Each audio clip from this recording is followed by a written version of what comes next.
네, 안녕하세요. 네, 우리 스포츠인문학 TV에서 질적연구법 특강 준비하고 있고요. 오늘 이 시간도 여러분들하고 이제 분석에 대한 이야기를 또 이어나가도록 하겠습니다.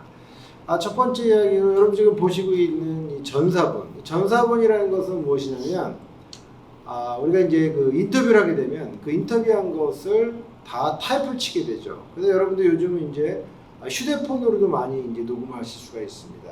그래서 가급적이면은 여러분이 갖고 있는 휴대폰이나 녹음하기 좋은 디지털 녹음기를 이용해서 녹음하신 다음에 이것을 이제 본인의 노트북이나 데스크탑 컴퓨터로 옮기고 그 다음에 이 사항을 전사를 하시면 좋습니다.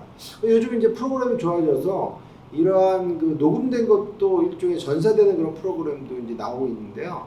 여러분들이 이제 그런 프로그램을 구할 수가 없으면 이렇게 직접 들으면서 계속적으로 전사하고 디지털 이제 녹음을 하게 되면 못 들은 부분 좀 가기가 조금 쉽죠. 그래서 지금 요 사례는 옆에 있는 이 슬라이드는 결국 그 이제 녹음했던 우리가 이제 인터뷰 내용입니다. 여러분들 잘 안 보실 텐데 대략 이게 이제 학생 운동 선수에 대한 이야기를 지금 여기 다루고 있습니다.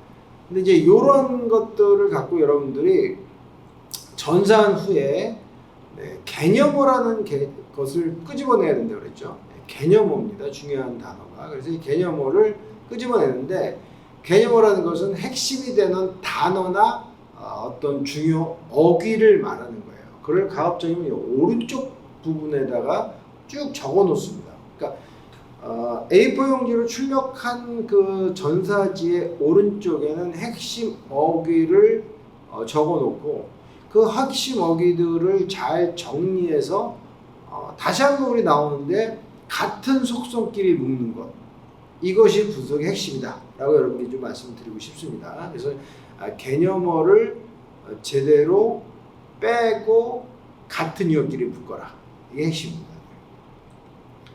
그래서 이제 개념어 도출하는 연습이 어떻게 보면 우리 분석에서 굉장히 중요한데, 또 이러한 그 이야기들이 있죠. 운동은 인성 발달에 긍정적인 영향을 미치는가, 이런 연구를 여러분들이 하게 된다면 누구한테 인터뷰를 하겠습니까? 그렇죠. 지도자 또는 이제 부모님 또는 과거에 운동 선수의 경험이 있는 소위 말하는 이제 중도에 이제 그만둔 소위 중도 탈락자들과 이야기를 하다 보면 운동이 어떻게 본인의 인성, 소위 퍼스널리티의 변화에, 발전에 도움을 줬는가, 이러한 어떤 이제 이야기들을 녹취하게 되겠죠. 우리 면담자로부터 이런 내용을 듣고 거기서 이제 개념어들을 도출하는 것이죠. 그래서 여러분들이 실질적으로 이 특강을 듣는 여러분들도 직접 이러한 그 인터뷰를 한 다음에 다 그 전사 용지의 인터뷰 내용을 다 출력한 후에 오른쪽에 개념어가 뭐라고 그랬죠? 그렇죠. 핵심 어귀, 중요한 의미를 갖고 있는 어귀, 이거를 뽑아낸 것을 바탕으로 같은 속성끼리 어떻게 해라? 묶어라. 이것이 중요한 개념이다 라고 얘기를 해볼 수 있습니다. 네, 그래서 여러분들 지금까지 이제 분석에 대한 이야기, 개념어를 도출하는 중요성에 대한 이야기를 좀 해봤고요. 우리 또 요 분석에 대한 수업 시간에 이 분석에 대한 또는 전사본에 대해서 직접 경험을 했던 대학원생 이야기를 한번 들어보도록 하겠습니다. 이런 이야기를 하더라고요. 이제 분석 작업을 하는데 대학원생 중에 LMK라고 하는 그 원생이 이런 얘기를 합니다. 인내와의 싸움이다. 나는 학위 논문을 쓰기 전 양적 연구로 한 편의 논문을 써본 경험이 있습니다. 양적 연구의 경우에는 설문을 돌려 나온 데이터를 토대로 결과를 기술하면 되기 때문에 결과를 도출하는 과정에서 그다지 큰 어려움을 느끼지 못하였습니다. 하지만 답이 없는 주제들에 대하여 연구하고 쓴다는 것이 나에게는 너무나 힘들고 고통스러웠다. 그들의 삶을 이해하려고 노력하고 다시 찾아가고 다시 듣고 기록하고 읽고 다시 고쳐 쓰기를 되풀이하면서 상당한 인내가 필요했다. 바로 지금 이야기했듯이 이 LMK가 이야기한 바로 이와 같은 인내의 과정이 질적 연구에서 굉장히 중요합니다. 다시 한번 얘기하지만 다시 찾아가고 듣고 기록하고 읽고 고쳐 쓰기와 다시 쓰기가 아주 핵심적인 부분으로 접목이 됩니다. 그래서 질적 연구에서는 역시나 시간과의 싸움이기도 하죠. 그 다음에 다시 한번 찾아가서 내용을 살펴보고 반성하는 그런 시간들도 가져야 한다는 것이죠. 그렇다면은 우리가 질적 연구가 잘 되기 위해서 또 다른 대학원생인 LDY의 예를 좀 들어보면요. 현상을 철저하게 이해하기 위해서 필요한 것은 음식의 고유한 맛을 알기 위하여 결국은 이러한 노력을 해야 된다는 것이죠. 그러니까 음식의 고유한 맛을 알기 위해서는 천천히 음미하면서 씹어야 한다. 네, 질적 연구자는 현상을 이해하는 것은 굉장히 중요하죠. 자연적이거나 혹은 인위적인 변수들 또는 그들이 서로 연관 지어져 나타나는 것들을 분석하기 위해서는 현상에 집중해야 된다. 이것은 이제 LDY라고 하는 대학원생이 저희 특강을 듣고 그 다음에 제가 이제 이러한 질적 연구 특강을 들은 후에 질적 연구의 과정, 직접 본인의 경우 어떤지에 대한 다시 또 질적 연구를 제가 한 거죠. 그 전사한 내용이 바로 이렇게 나왔습니다. 저의 연구 사례를 등지하면은 이제 대략 한 10년 전에 썼던 논문인데 재미의 한국인의 문화 적응과 여가 스포츠 참여라고 하는 이러한 연구를 한 적이 있어요. 그래서 사실 저는 이 연구를 하면서 상당히 많이 이제 좀 즐기게 되는데요. 제가 그 연구를 하면서 이제 의문을 가졌던 것은 과연 재미 한인들은 이국 땅에서 미국이라고 하는 낯선 땅에서 여가를 어떻게 즐기고 그들은 문화를 배우고 과연 여가 스포츠 또는 여가는 이들의 문화 적응에 어떠한 영향을 미치고 있는가 이런 것들에 대한 이제 의문점을 갖고 연구를 시작하게 되죠. 그래서 이제 이 연구를 시작하면서 여러 가지 또 변화가 있었습니다.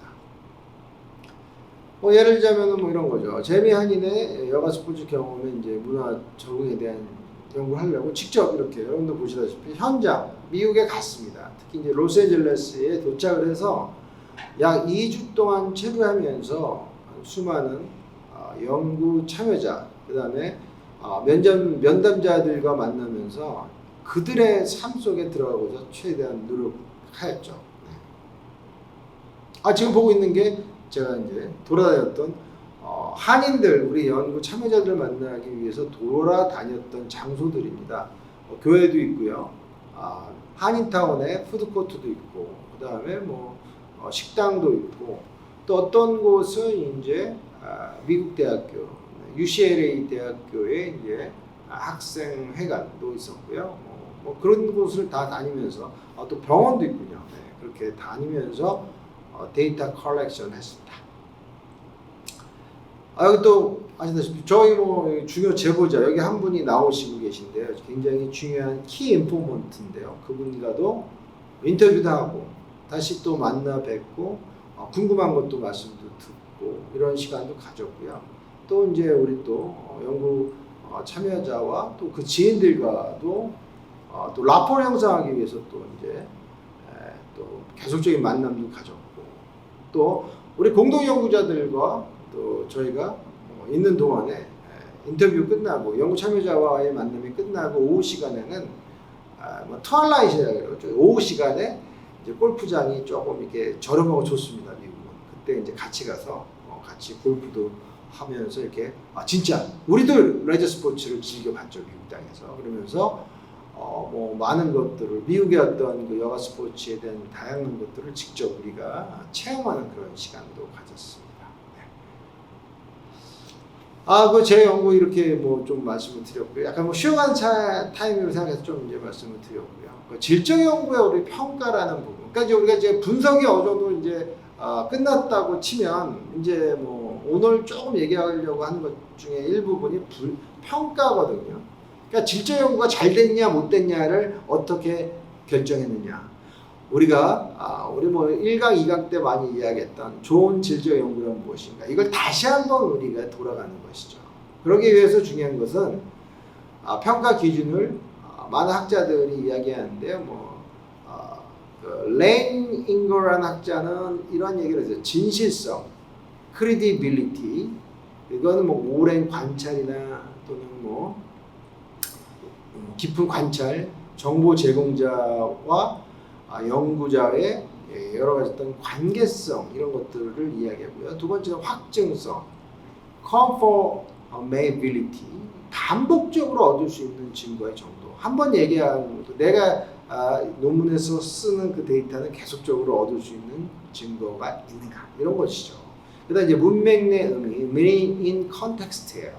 특정한 사람이나 환경에 있는 어떤 특별한 의미가 존재하는, 이게 어떻게 보면 굉장히 재미있는 내용인데요. 질적 연구만의 특수성입니다.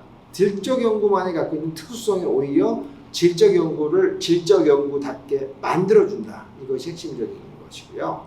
그래서 오늘 뭐 굉장히 얘기하고 싶어하는 것은 무엇이 질적 연구다운가. 이게 바로 질적 연구 평가의 핵심적 내용입니다. 어떻게 보면 양적 연구는 좀 다르겠죠.